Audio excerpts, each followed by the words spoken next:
I think an artist has a responsibility. I mean, you're already doing so much to be vulnerable by putting your art out there. And I mean, it's a piece of you, whether you like it or not.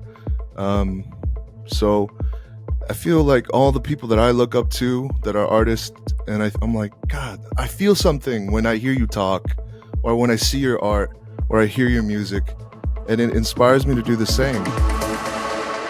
You like the music playing in my head. You like the music playing in my head. You like the music. Welcome to Elevated Frequencies, the show that gives you access to the next level of house and techno so you can explore an elevated lifestyle. The chances of seeing one of Lucati's tweets come across your feed, whether you follow him or not, are very high, and that is because he's a man who's not afraid to speak his mind. Whether it is riling up heated debates about opener DJs or giving sage life advice to his fans and to aspiring artists, Lucati puts 110% into everything he does. This conversation is packed with great information, so sit back, relax, and let Lucati take you to school. Well, Lucati, thanks for joining me. It's very nice to talk to you. Absolutely happy to be here. You are no stranger to Twitter, and something I saw you posted on Twitter today was, if you admire somebody, don't be a fan, be an interviewer. So that is actually exactly what I'm doing right now. Yeah, you pretty much nailed it right there.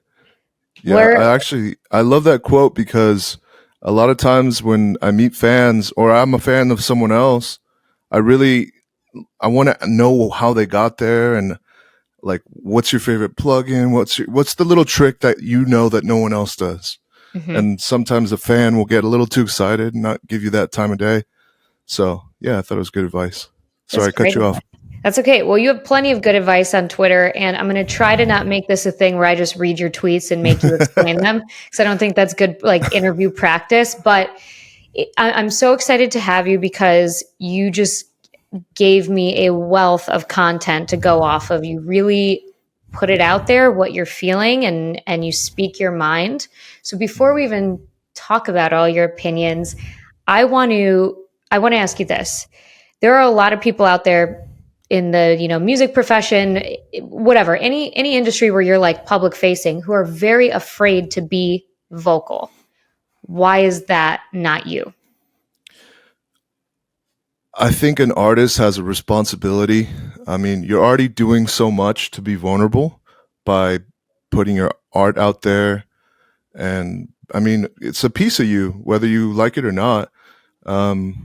So I feel like all the people that I look up to that are artists, and I'm like, God, I feel something when I hear you talk, or when I see your art, or I hear your music, and it inspires me to do the same. Like Banksy, I know it almost sounds cliche to like him because he's so undeniable, but like, he's poetic in everything he does, and it makes me go like, I need to say what I want to say because I have a voice that is worth sharing, and a unique opinion. And I think everyone honestly has the same.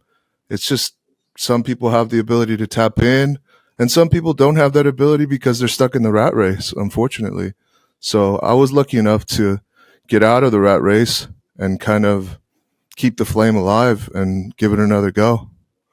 And is that something, because I think this is especially pertinent to people who might be starting off their journeys, whether it's as an artist or whatever in their industry. I think that's when they're most afraid to be opinionated because they don't want to ruffle any feathers. Right. So is this who you've always been? Have you always just been very forward and sharing what's on your mind? Or when, as you were building your career, was that a consideration, or you're just like, fuck it, I'm just going to be me? I've always been outspoken. I'm the older brother of, it's just me and my younger brother, Javier, who's also DJ, Dateless. But my dad wasn't in the picture for very much of my life. He was kind of in and out. My mom and dad would get together again, and then it'd fall out again. So I kind of took on this role of like, well, I guess I'm my own dad in a way. And I took care of my brother in the same sense. So I felt like I had to stand up to some adversity. Mhm. And it gave me the confidence to kind of be like, I don't feel good if I don't say the thing that's on my mind. It feels like I'm gonna like explode inside. Like, so it doesn't feel good to keep it in. So, and I feel like I have a way with words that I'm not like vicious or mean, or I don't come from that angle either. So when I say controversial things, I'm trying to either make you laugh, have some fun, or do that and make you kind of think like, wait, why is that? Why is every DJ just talking about their flight delays every single day? Like no one cares. No one cares. And they know, but they don't have anything else because they're scared to say the thing. Uh-huh. And that's what you're touching on. So Yeah, I think it's really admirable. And I want to talk about your music too. It's especially interesting that you and your brother are both DJs. I did know that. But it's just really refreshing to see you be vulnerable, like you said, and unapologetic about who you are. We are lacking that in the world in general, but in my opinion, especially in this scene where it's still a popularity contest. How cool are you? Who do you know? Where are you going? Oh, yeah, and it's just a bunch of bullshit. And I think it comes with 100%. age. You kind of learn like, okay, this is all stupid. So it's just really nice to see when an artist, is leading the charge on people. What you're doing, in my opinion, is you're demanding authenticity from those around you because you are authentic. I'm so happy you say that because I literally tell my manager and my team, like, I just want to be me. I want to be authentic.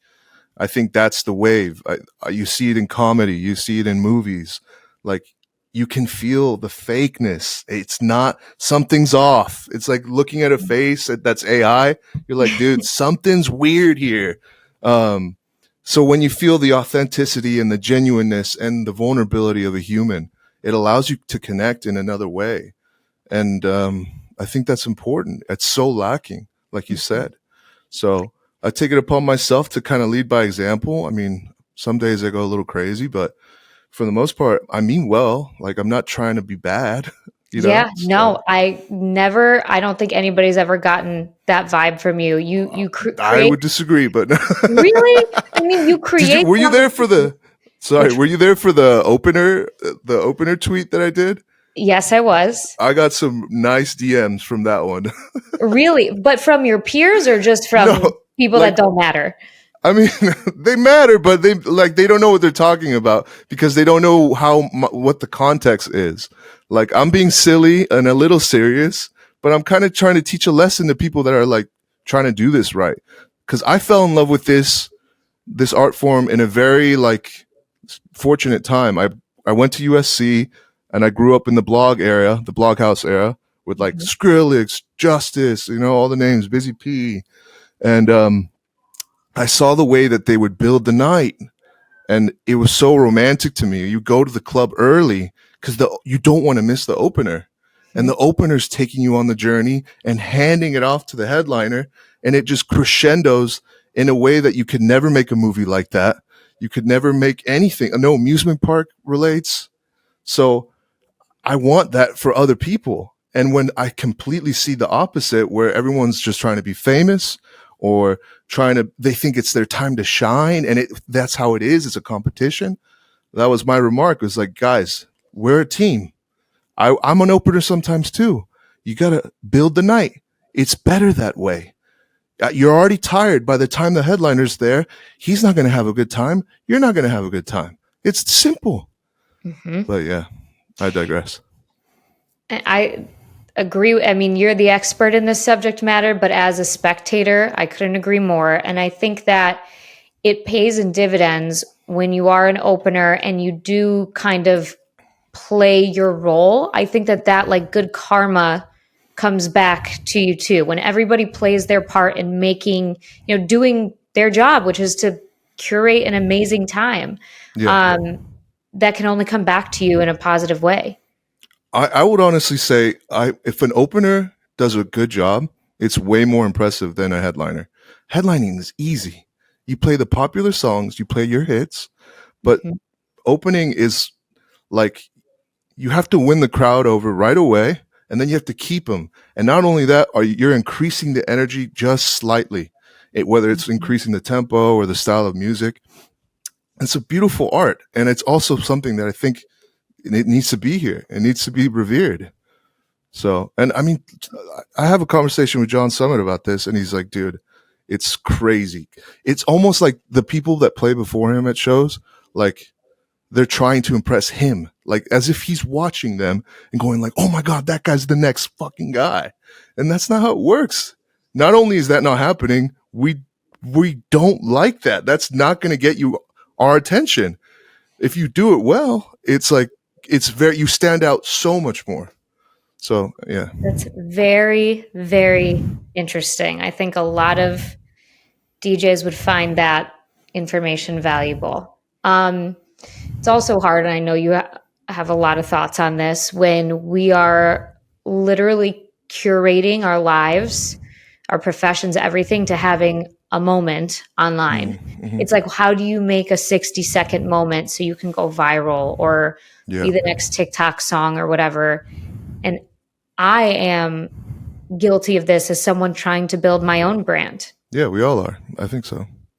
It's good to be aware of it, but how do you be conscious and not let that like rule your art and your craft?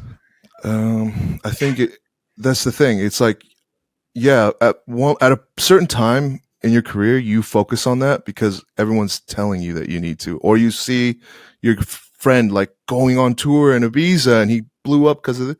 And what you don't seem to realize is that when you talk to those people, they are in a tough situation. They're not ready for that. Excuse me. And they get pushed into the limelight way too early. And now they have to basically learn all this new system that they have to carry around that they're not prepared for because it's happened so fast. So luckily for me, my career's kind of been very steadily increasing. So as I grow, I learn, and I get to kind of learn how to do this with longevity in mind. I kind of gave up on the whole viral thing. If it happens, it happens. But honestly, I don't really want it to happen either, because it's going to bring in a crowd that only wants you for that one thing. I'd rather have fans that know my entire discography and they all come to the show, rather than, oh, boo, you didn't play the hit song. I'm not here to play the hit song. Let me tell you, I'm playing the song that you don't know you love. And I'm trying to make you fall in love with it by presenting it in a certain way. So I also think that there's a sense of peace, internal peace, when you know that you are an artist building for longevity, or you're a person building for longevity, because it takes the pressure off. So like you said, those viral moments, if they happen, they happen, but they're not your goal.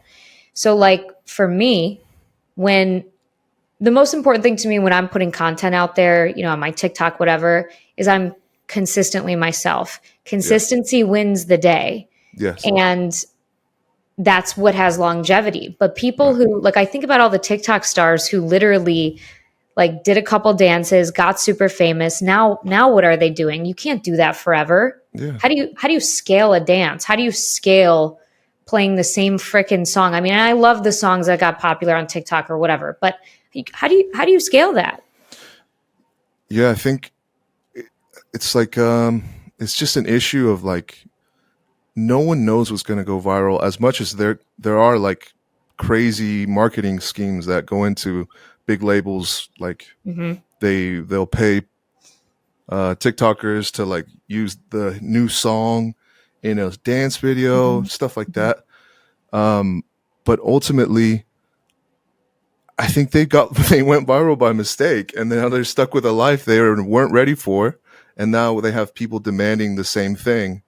And I love the people that grow and they grow into it. And like Theo Vaughn, that guy went viral, and he kind of looked like he was suffering a little bit, but then he kind of readjusted, realized what was important, and just kind of narrowed his focus and did comedy only. You know, he didn't stretch himself thin. He didn't create a t-shirt brand or a skincare. Like, just do the thing you're good at that you enjoy.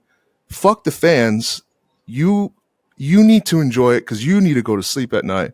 And Hmm. doing this for other people will never get you anywhere. You got to do it for you. It sounds weird because it's kind of sounds selfish, but if you do it for you, you're you're going to do it to a very high ability, and then the fans that like that will come. You Right. You know? find your people, Yeah. and you can't pour from an empty cup. And No. so if you're saying don't do a skincare brand, don't do merch, don't do all this at once. And I think that's like what people think they need to do. Yeah. All of a sudden they're growing and they're like, oh, I have to branch out and do all these things. And if everything is important, then nothing is important. 100%. They compare themselves to other people that are doing well in their eyes, you know? Hmm. And then when you really find out how the music industry, any industry, how it really works, you go, "Oh, that's how they do it," right? And Hmm. then that also helps kind of alleviate the pressure because you're like, "Oh, okay, well, I'm not in that situation. I don't need to do that." I'm Yeah. I'm being vague, but yeah, you can ask Yeah. me what it is. Yeah. No, I catch your drift. Yeah. Um, so talk to me about how, in spite of all of this, all the bullshit that comes with it, how did you build your brand? And I especially want to know because your only brother is a DJ too, so that had Mm, to be interesting. I want to know how you kind of built your own thing and made it different than him. absolutely. So I'll give you the short story. So I went to USC and got a business degree. I was the first one to graduate from my family. Nice. Um, so it was a big deal. It was important to me. Thought I was doing the right thing.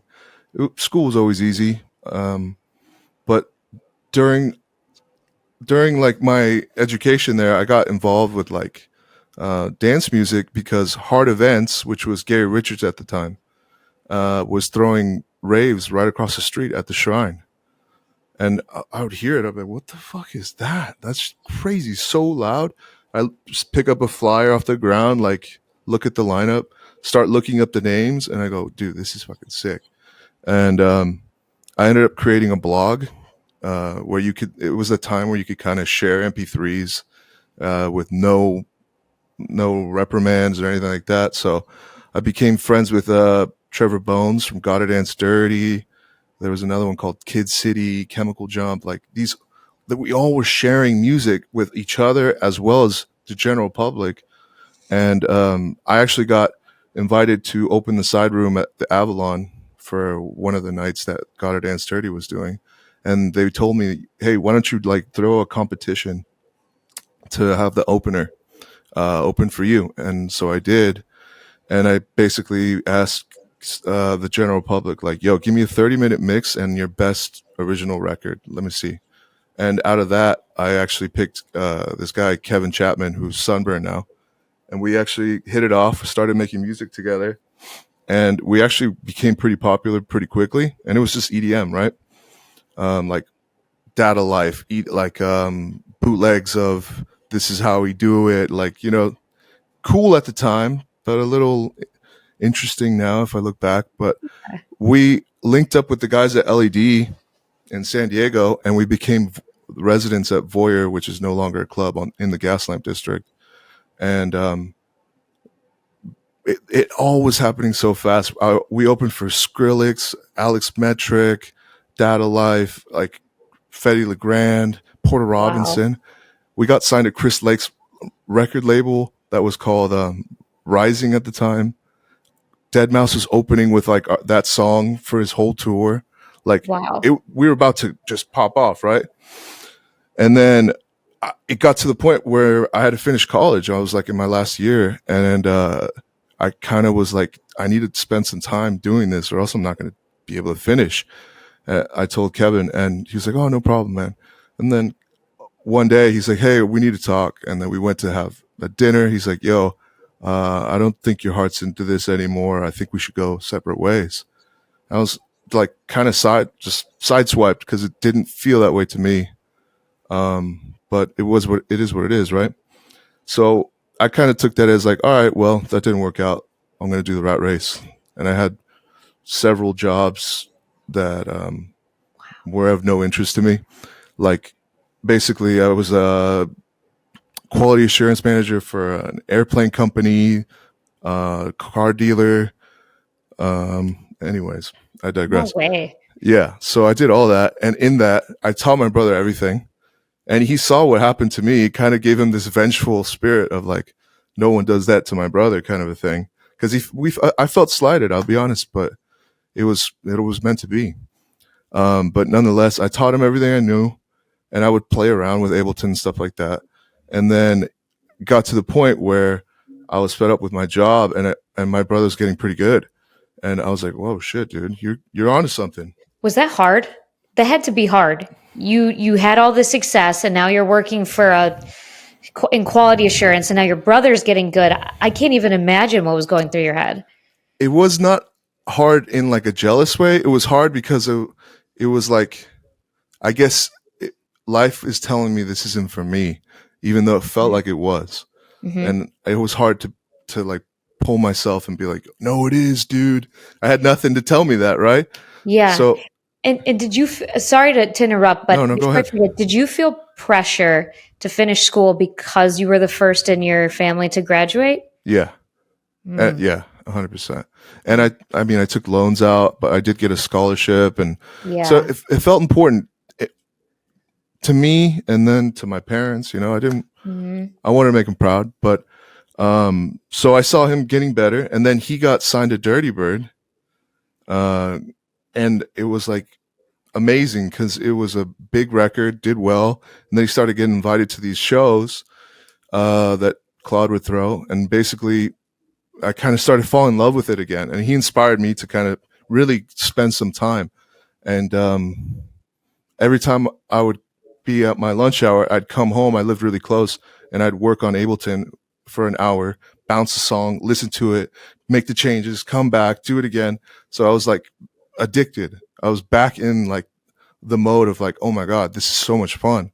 And then 1 year later, I get signed to Dirty Bird. So yeah, it kind of, we helped each other. And it's cool. It's a cool story. That's so cool. That's such a cool backstory. And I have a lot of questions, but I want to know because I can't really tell. How do you feel about college education? It sounds like there was a little bit of, not like, I don't want to say, you feel, well, I can't even think of the right word.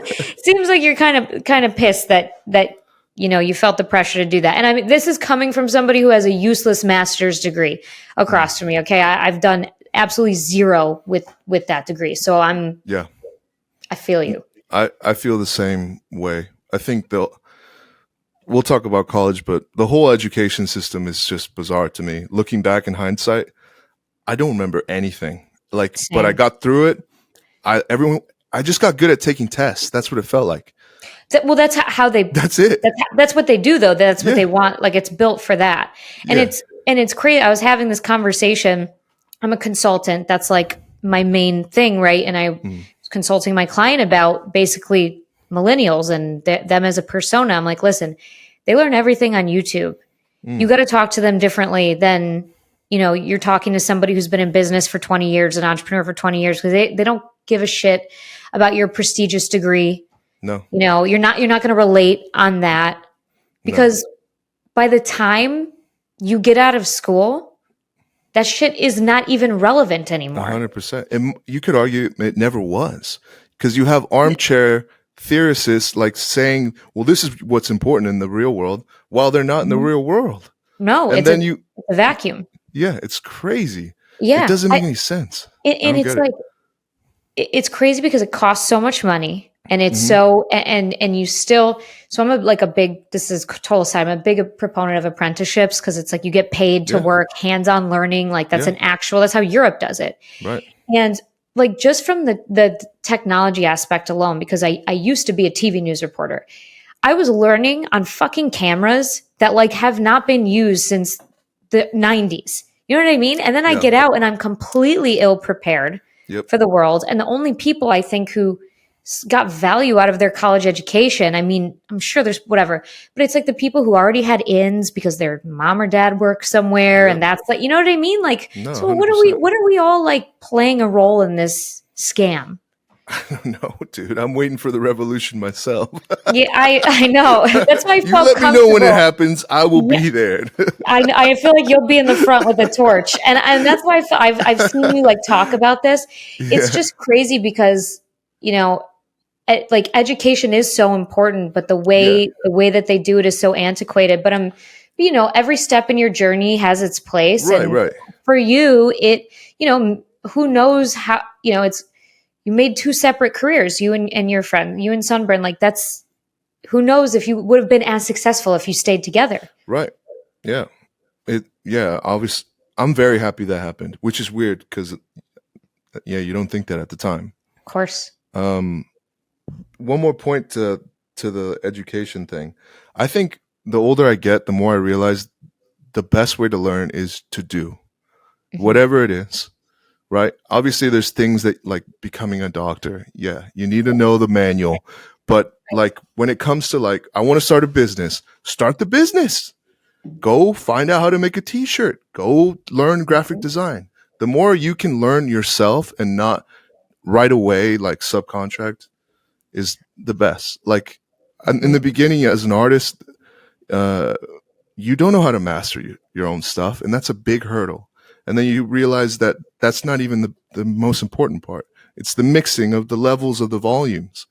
And in the beginning, it's so daunting that you go, well, I'm just going to send it out. I'm just going to let someone else take care of that.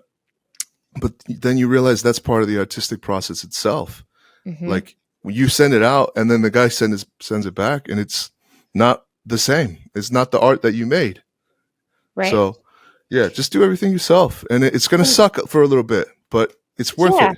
it. And being armed with that knowledge, even if it's at a basic level, helps protect you because you don't 100%. know. Like I would never, you know, just send something at like without knowing, you know, having a basic understanding. I'm not a graphic designer, but I know Right. it looks like shit. You know what I Yeah. mean? And I've tinkered around. I did Canva long enough on my own before I hired somebody to create the logo for my podcast, for example. Right.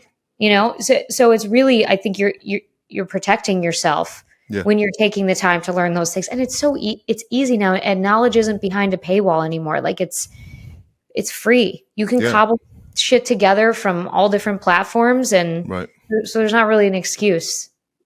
I learned so much from TikTok, and it's vilified by like people in suits that are angry for some reason. Like, Yeah. you know, like when they were doing that trial, I was like, dude, you want me to edit my videos in Instagram? Have you fucking used that garbage? Like, I oh, it's trash. I tweeted something about that too. I'm like, Instagram, you want to be TikTok so fucking bad, but you don't replicate the best part about TikTok. 100%. Which is how 100%. easy it is to edit. I know. All that is the most annoying. That's where I built my audience because I'm very much like you. Like I've never been shy about stating my opinions, Mhm. which by the way, change. I've had opinions and Which I'm is not afraid good. to yeah, right. Yeah. That's growth. And I've said it Yeah. out loud to my audience. That's where I have Right. my largest audience by a long shot because I just get on there and I start talking about what's on my Right. mind.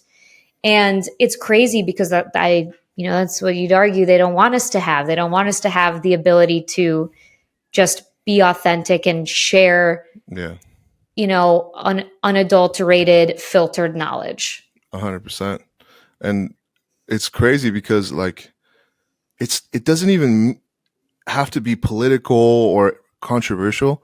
Just the fact that you're being authentic feels kind of like, ooh, what are you doing? Like you're Mhm. just getting out of line here, buddy. Mhm. You can't Right. say that, dude. You Right. can't say the thing. And Right. it's so obvious to me that you have to say the thing, you know? Yep. And Yep. it's all you touch on something that you change your mind. I think it's so important to be honestly like, I'm sorry, I made a mistake. You're right. Or, you know what? I changed my mind. That's not what I think anymore. And that should be Mhm. okay. And it feels Yep. like it's being penalized in today's world. And like, it's crazy, dude. what people don't realize is when you say that before someone can say to you, "Oh, well, I thought you're literally taking the power away from them." Mm-hmm. You know, you're taking the power away from people who want to try to like put you in a gotcha situation. Right. And so I'm always the first to admit. I will say that, and I don't know how you feel about this. I just like you posted about like nobody gives a fuck about your flight delay. Yeah.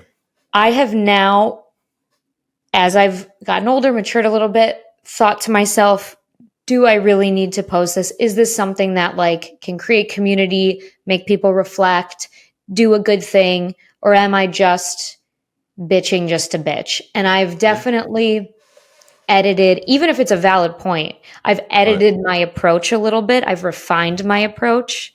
And I think that's helped me a lot build my brand, because sometimes you see people, it sounds like you and I care about a lot of the same issues. I think there's a lot of people who also care about these issues, but all they do is bitch. Yeah. They don't talk about it in a constructive way. And that's a Mhm. complete turnoff.